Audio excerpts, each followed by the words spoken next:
Karena akal ini adalah nikmat yang luar biasa. Maka nikmat yang paling besar juga diberikan Allah kepada manusia, dan itulah yang membedakan manusia dengan makhluk yang lain. Dan hanya nikmat itu diberikan satu-satunya kepada makhluk, yaitu manusia. Apa namanya? Akal. Kalau sebut akal saja, ada makhluk yang lain punya akal. Malaikat punya akal, jin punya akal. Tapi Bapak Ibu, potensi akal yang kita punya ini, itu hanya Allah berikan kepada kita manusia. Yang lain tidak ada. Apa umpamanya? Akal yang mampu menganalisa, akal yang mampu memperbandingkan, akal yang bisa menentukan kalau dibuat ini berakibat ini, kalau buat ini berakibat ini. Kemudian akal yang bisa menggabung-gabungkan, membuat sesuatu yang baru, merakit-rakit sesuatu. Bapak Ibu sekalian, dia bisa menganalisa, ini baik untuk kehidupannya atau tidak baik bagi kehidupannya. Maka di sini semuanya akal seperti ini, akal yang bisa belajar, akal yang bisa Bapak Ibu sekalian menemukan sesuatu yang rumit-rumit, itu cuma akal manusia. Maka akal manusia seperti dalam Quran, fungsinya tafakkur, fungsinya tadabbur, fungsinya afala taqilun, fungsinya afala tubsirun, fungsinya itu semuanya fungsi-fungsi akal. Sekarang akal yang Allah karuniakan kepada kita ini, mungkinkah akal itu membuat hukum? Apakah itu akal satu akal atau berkumpul akal yang banyak? Manusia berkumpul secara kolektif kemudian membuat hukum sendiri. Ini dalam pandangan Islam tentu. Kalau orang tak beriman kan, ya mereka membuat hukum, Bapak Ibu sekalian, tentu sesuai dengan kesepakatan mereka saja. Tapi yang penting Bapak Ibu, sebelum itu manusia beriman, dia tidak beriman dia, maka dia pasti menjalankan kehidupan mereka dengan aturan hukum. Tidak ada manusia yang bisa hidup bersama tanpa aturan hukum. Karena itu fitrah, itu sunnatullah. Kalau tidak dia punya aturan hukum, maka manusia itu punah. Habis manusia itu, tidak eksis hidupnya. Karena masalahnya kalau manusia tidak punya aturan Bapak Ibu sekalian, apa yang akan terjadi? Akan terjadi bunuh-bunuhan. Maka masing-masing memperturutkan hawa nafsu. Tanah dia, bini orang, bini dia. Apa yang terjadi? Main parang lah terus. Habis manusia. Maka apa yang terjadi? Yang harus manusia? Pasti manusia terpaksa membuat hukum. Kalau dia tidak berhukum kepada Al-Quran dan Sunnah, maka mereka akan membuat hukum dengan akal mereka. Cuma secara Islam, bolehkah akal membuat hukum? Maka Bapak Ibu sekalian, kalau dalam kaidah Islam tidak boleh akal membuat hukum. Yang membuat hukum itu hanya Allah. Maka manusia tunduk kepada Allah. Kenapa? Karena kita setelah Allah menciptakan kita apa? Ketika Allah ciptakan kita, Allah tidak biarkan kita begitu saja. Bahkan apa? Kita sementara ditaruh di dunia ini, kan begitu konsep Islam. Maka Bapak Ibu akan berbeda-beda konsep manusia dalam memandang kehidupan. Kalau kita konsep Islam, kita ini adalah makhluk Allah. Kita diciptakan oleh Allah dan kita ditaruh di muka bumi ini sementara cuma. Kemudian Allah berikan segala kenikmatan. Kemudian setelah itu Allah berikan semua nikmat ini, dan Allah berikan kita kebebasan untuk bertindak, untuk memilih, untuk ikhtiar. Tetapi apa? Allah buat pula untuk kita hukum, dan dengan hukum itu Allah menguji kita. Siapa yang taat di kehidupan, kan begitu konsepnya kan? Diuji kita dengan hukum itu. Maka ada yang wajib kita lakukan, ada yang haram yang harus kita hindari. Barang siapa yang sukses ujian ini, maka besok akan kehidupan abadi menunggu dia. Maka tergantung nasib kita ke depan setelah kita mati, Bapak Ibu sekalian. Kemudian setelah kita meninggal, besok ke surga atau neraka, sejauh mana kita komit istiqamah dengan hukum yang telah Allah buat untuk kita. Maka barang siapa yang taat, surga janjinya. Barang siapa yang bermaksiat, neraka yang menunggu. Disitulah Bapak Ibu sekalian.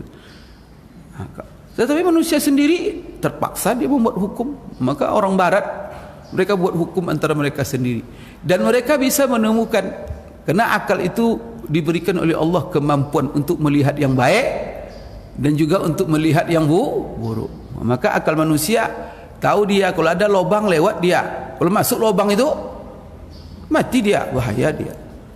Maka kalau dia bawa mobil tidak ada rem, dia bawa, tidak dia bawa, karena itu berbahaya, kan ditangkap oleh akalnya. Nah, Bapak Ibu sekalian, jadi akal itu dia tidak membuat hukum. Apa fungsi akal? Fungsi akal, Bapak Ibu sekalian, hanya sebagai alat untuk memahami hukum Allah, memahami saja. Karena kalau tidak pula ada akal, tak bisa pula kita paham hukum Allah. Kalau akal tidak ada, orang gila gimana bisa baca Quran, bagaimana bisa menyimpulkan.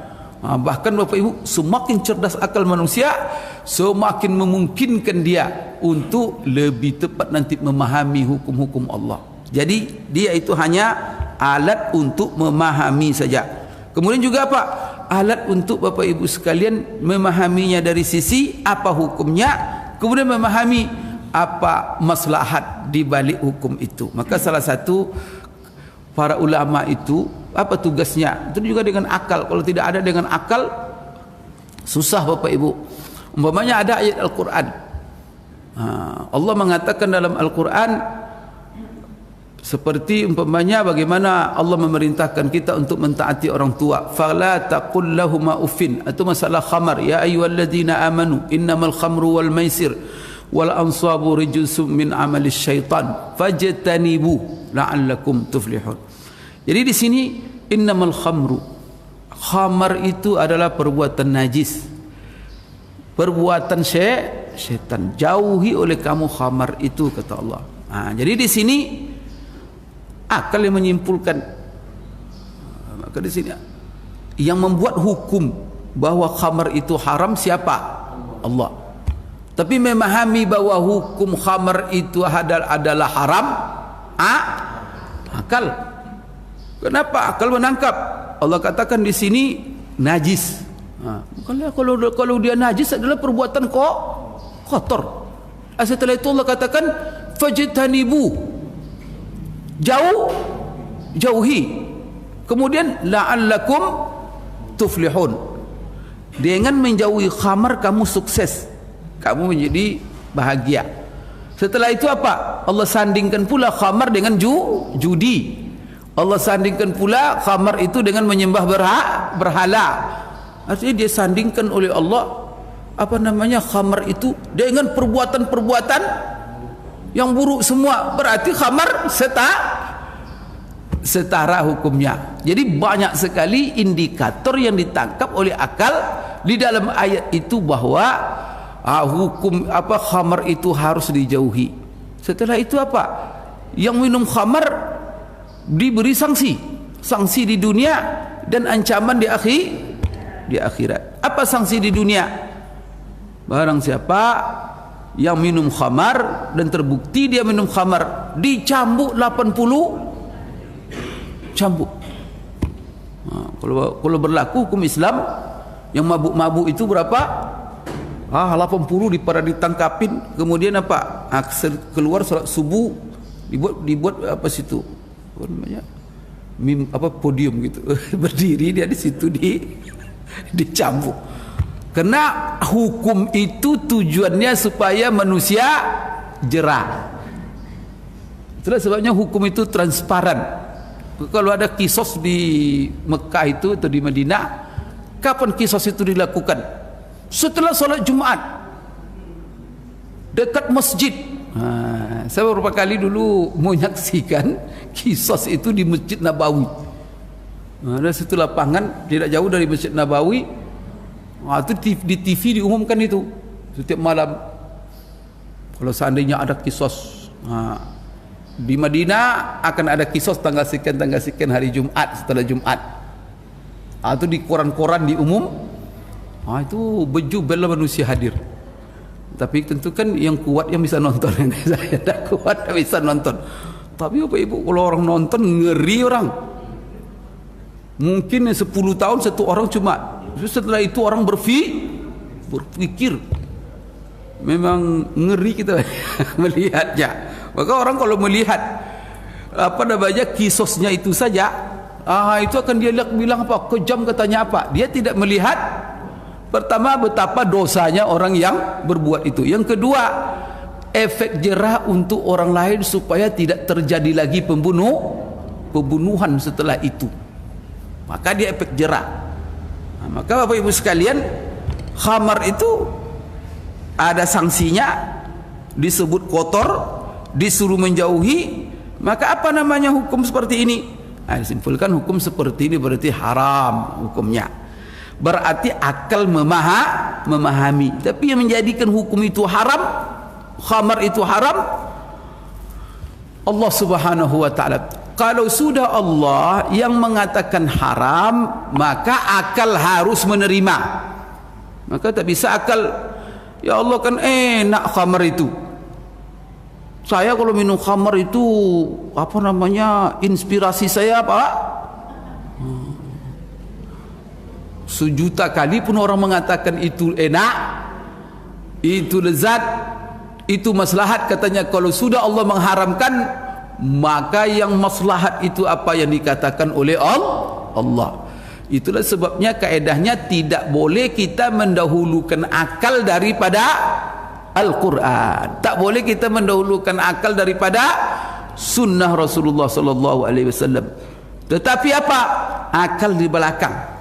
Akal mengikut Quran, akal mengikut sunnah. Maka kalau ada orang mendahulukan akal dari Quran, Quran taruh di belakang, akal depan, maka ini dipastikan Bapak Ibu aliran sempalan.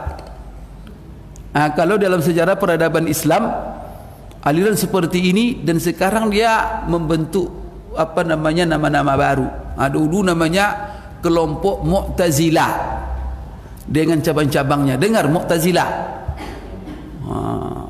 Kalau sekarang dia Bapak Ibu sekalian, representatifnya atau lahir dalam bentuk apa? Seperti pluralisme, ya. Pluralisme itu semuanya benar. Apalagi liberalisme, itu semua Bapak Ibu sekalian. Padahal seperti itu tuh kalau mengatakan semuanya benar, itu namanya agama tersendiri. Ada agama menganggap semuanya. Mana Bapak Ibu orang Kristen menganggap dia yang benar. Orang Buddha kalau tidak dia menganggap dia itu benar, ngapain dia beragama Buddha? Kalau yang lain dianggapnya juga benar. Oleh karena itu kalau ada orang Kristen Islam mempunyai anaknya, marah dia enggak? Kalau dia anggap benar lah, aman-aman aja lah dia. Kalau ada begitu juga Islam menganggap dia yang paling. Kena ada heran Bapak Ibu sekalian. Semua agama menganggap agama yang benar, tapi orang Islam diajarkan jangan kamu coba-coba mengatakan kamu aja yang ini kita ini gawat, kita ini kadang-kadang Islam ini ditekan-tekan terus.